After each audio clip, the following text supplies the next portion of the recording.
தொல்லை இரும்பிறவிச் சூழும் தளை நீக்கி அல்லலறுத்து ஆனந்தமாக்கியதே எல்லை மறுவா நெறிகளிக்கும் வாதவூர்யம் கோன் திருவாசகம் என்னும் தேன்.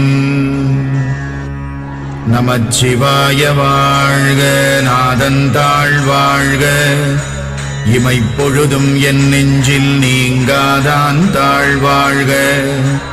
கோகழியாண்ட குருமணி தந்தாள் வாழ்க, ஆகமம் ஆகி நின்று அண்ணிப்பான் தாழ்வாழ்க. ஏகன் அநேகன் இறைவனடி வாழ்க, வேகம் கெடுத்தாண்ட வேந்தனடி வெல்க. புறப்பருக்கும் பிஞகந்தன் பெய்கடல்கள் வெல்க, உரத்தார்க்கு சேயோன் தன் பூங்கடல்